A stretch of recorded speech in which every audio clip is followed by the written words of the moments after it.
Bonjour, bienvenue sur les tutoriels de SEW. Nous allons apprendre aujourd'hui à faire un icône pour vos tablettes ou vos smartphones comme l'iPhone ou l'iPad. Alors, pour commencer, de quoi avons-nous besoin?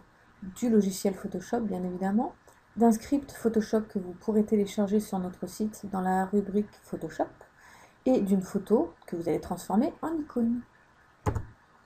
Allez, c'est parti. La première chose que l'on va faire, c'est de choisir notre photo. Donc nous, on aura choisi Pin-Up. On fait un clic droit dessus. On l'ouvre avec Photoshop, bien sûr. Oups. Voilà. Ça y est, j'ai ma photo. Je diminue mon Photoshop. Je vais aller chercher maintenant le script pour le transformer la photo en icône. Pareil, clic droit. Ouvrir avec Photoshop.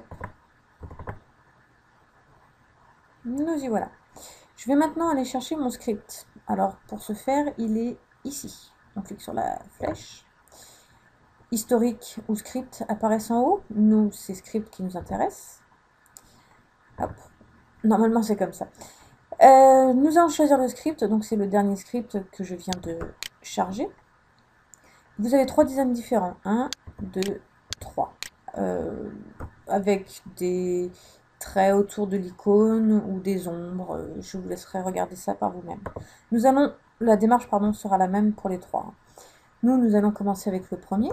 Alors, on le sélectionne et on appuie sur la petite flèche Play. Là, il nous demande de recadrer notre image. Donc, c'est ce qu'on va faire. Vous choisissez ce que vous voulez recadrer. Si vous voulez que la figure, vous choisissez que la figure. Pour le modèle, on va choisir toute l'image, ça sera plus simple. Une fois que vous avez sélectionné votre image, vous appuyez sur la petite flèche de sélection. Il vous demande si vous voulez recadrer. Bien évidemment, on clique sur recadrage, on clique sur continuer, on clique sur continuer. Ici, on va juste cliquer sur OK. Ensuite, on clique encore sur continuer, continuer et arrêter. Maintenant, on va aller effacer, enfin pas effacer, nous allons rendre invisible l'image de base que nous avions. Pour ce faire, c'est le dernier calque ici. On clique sur l'œil, ça le rend invisible. Voilà. Parce que je ne sais pas si vous avez vu, je vais vous remontrer. Je le rends visible et j'agrandis l'image. Voilà. Ici, on aperçoit l'image qui est derrière encore. Si je le rends invisible, hop, ça disparaît. Et voilà notre icône. Alors, pour l'agrandir, j'ai fait CTRL et plus sur mon clavier pour pouvoir agrandir. Et si je veux diminuer, c'est CTRL moins. Voilà, CTRL moins, CTRL plus. Maintenant, je vais recadrer mon image. Ça ne sert à rien de laisser autant de transparent autour. Donc, on la recadre comme ceci. Ah, pardon, j'ai oublié de vous montrer la sélection. C'est cet outil-là. Donc, j'ai sélectionné autour. Une fois que c'est sélectionné, je vais dans Images, recadrer.